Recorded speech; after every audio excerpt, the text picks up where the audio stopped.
Good morning. I actually feel like I might be a bit of an exception to the rest of, or most of the presentations this morning on a couple of different fronts. I'm from the United States, so my accent's a bit different than what you've been hearing. And I might also be a bit more optimistic than most of the presentations that we've had today.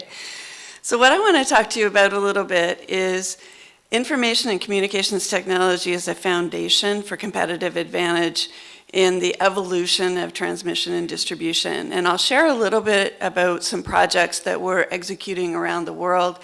And in fact, I'm going to invite one of our collaborators up on stage to talk about a particular project, but we'll go through this pretty quickly. So the first question is, how many of you have heard of Moore's Law? Raise your hand if you're familiar with Moore's Law. So most of you. So the notion is that, and this is something that was posited by Gordon Moore, who's one of the founders of Intel Corporation, a number of years ago. And his prediction was that every 18 to 24 months we would be able to double the number of transistors. And our latest generation of microprocessors is running on what we call a 22 nanometer process. For most of us, it's kind of hard to relate to the notion of 22 nanometers, but to give you just one sort of inkling into how small that is, over 100 million transistors can fit on the head of a pin with 22 nanometer. So that might give you some notion of why I feel optimistic. We're able to do some amazing things with technology. And this latest generation gives us 30% better performance, but more importantly, it also reduces our power consumption by 50%. So this is something that's maybe a little bit newer in terms of Moore's Law. In its early years, it was all about how do we do things faster and faster and faster. But over time, we've come to realize that that needs to be balanced with power consumption. And so those two things are put in balance now. Another, really interesting thing to think about is if we were able to see the same kind of progress in automobiles as we've seen in computing technology thanks to Moore's Law, you can see some of the statistics here in terms of, cars that could go 324,000 miles per hour, they'd get 130,000 miles per gallon, and they cost about 5 cents. So, it's just a really, really amazing foundation to information and communications technology. And as we bring that to the grid world, there are a lot of really important implications. This can be very, very powerful, but it's also something where we're introducing a pace of change that the industry is definitely not accustomed to. And so it becomes a competitive advantage if it's managed properly, and it can be a risk if it's not.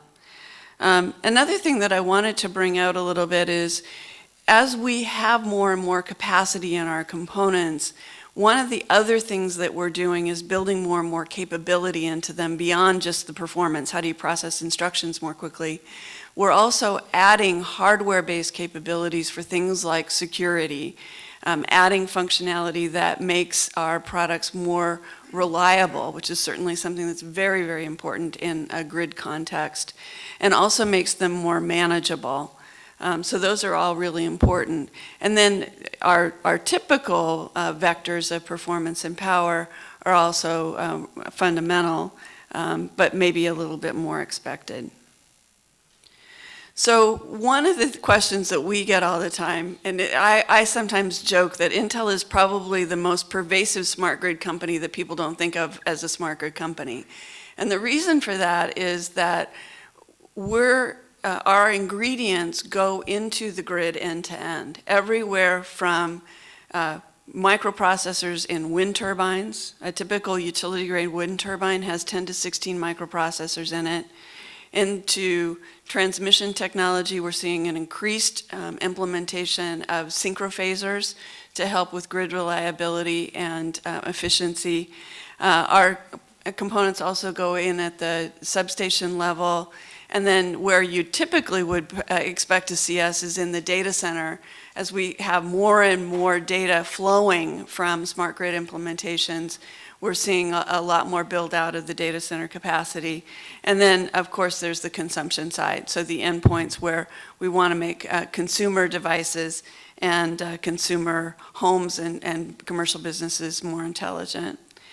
And what we can do there is drive more intelligence, security, and connectivity across that range, adding a lot of performance on the data center side, and then delivering information to consumers to make energy more personal. So again, a lot of different capabilities there. Now, to make this just a little bit more specific, I'd like to invite a colleague up on stage. Detlef Gieselman from E.ON is going to talk a little bit about some of the work we're doing together. Thanks, Lorie. So I'm from the E.ON Group, from the distribution company of E.ON. We serve about 7 million customers with distribution grids in Germany. And so this is where the smart grid really becomes true and where it has to be implemented here. And I would like to share with you our today's situation. So this, what you see here, is the grid as we have it today. So we have full automation or nearly full automation on the high voltage grid, but this is just 1% of our substations. These are the primary substations, the large ones you see on the landscape. So these are fully automated, normally on a basis of, I would call it, handcrafted automation. So you have your dedicated communication line, which is normally also owned by us as part of our infrastructure. Security is implemented as perimeter security, so you have high fences, locked doors to prevent getting anybody into your infrastructure, to your communication system there. But it's just in 1% of our infrastructure. So, and we need to extend intelligence also to this black box here. So the reason is that in the old world, the system was very simple. Demand was given bottom up to power plants, and generation was adapted to demand. So everything worked fine. So everything you had to do has just to be done on the upper level, on the high voltage level, etc. But in the future world, we have a lot of decentralized generation, and the direction changes. So generation drives demand, and this means you have to actively operate or at least monitor your whole network. And this is a question of scale. It's factor 1 to 100. And well, to adapt to Lorie's example of Moore's law, we wouldn't have the problem if we would have the development speed of Moore's law, because that, if that would be applied to the energy industry, all the energy we need to transport in the distribution area would fit or would go through a wire which would be thinner than my finger here. So, but unfortunately this doesn't happen. So therefore we just have two chances. First one is put copper in the ground more than you can imagine to be prepared for all situations. Or the second one is actively monitor and influence your grid. And if you try to do this, we did this with a pilot, which is about 1% of our secondary substations, which means same number of substations as we have already in active operation. Then you get to totally new challenges.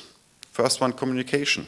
You have to spread communications throughout the landscape. You have no secure own infrastructure. That's a challenge which is completely new to us as an electricity company. We are very good in using assets for long times, in operating them very precisely, but we are not very experienced in communications. The second one is security. So you have to adapt completely new security infrastructure, which is not based on perimeters, preventing anybody accessing your infrastructure, but from using it. So totally different approach, and something we experience in our boutique scale pilot. We are not very experienced, we are not very good prepared for. This is the reason why we decided, or we accepted the offer of Intel to do a proof of concept together with us for the next generation of secondary substations with intelligence, with security, with connectivity. And so we are just on the road for this proof of concept, and we are very much looking forward to getting the knowledge from both sides together for the best results possible. And I think we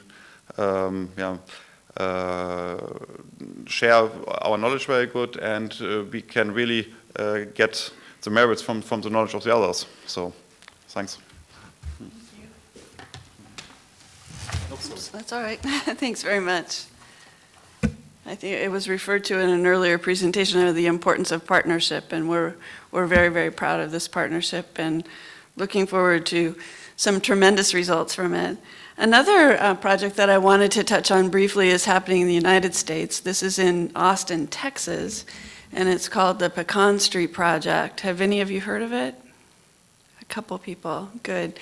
Yeah, it's I think one of the signature projects that's rolled out from the stimulus dollars, or at least partially from the stimulus dollars in the US. It began with a really strong focus on the consumer and a lot of home automation.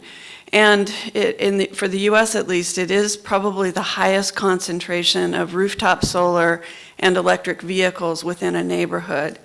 But more importantly, it's evolved to really be, again, end-to-end, because we've accumulated a pretty massive data set now from the smart meter data. And some of the homes have smart electricity meters, water meters, and gas meters. So we're accumulating data across the different types of usage. We get a lot of information about the production of the solar arrays, and we're getting a lot of information about the charging systems for the electric vehicles.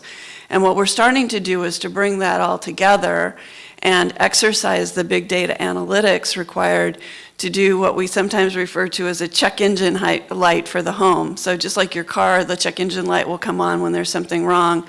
We want to be able to do the same level of diagnostics for the homeowners to let them know, there might be an appliance that's out of order or something else that they could do to optimize. So this has been a really very, very useful project for us.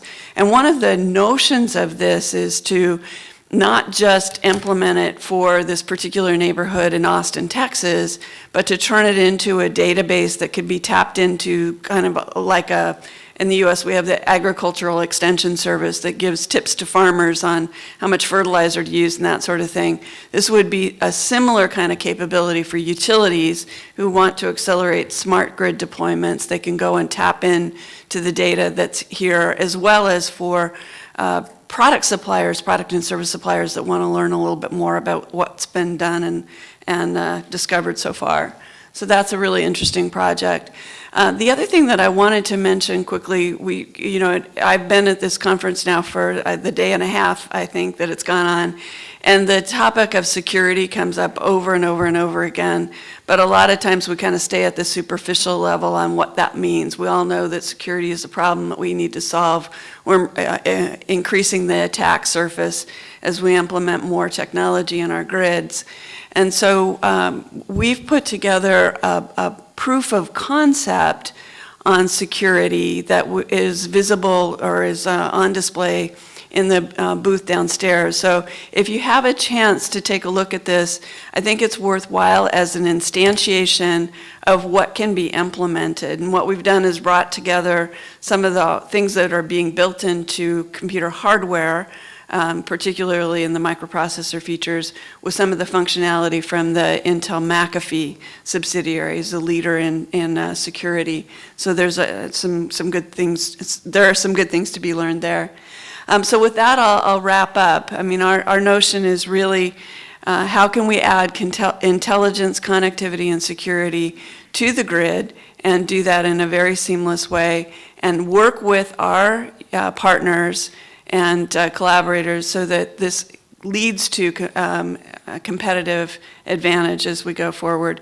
And we have all of the assets of Wind River, Intel, and McAfee to bring to that and help to accomplish it. And that's it. Thank you.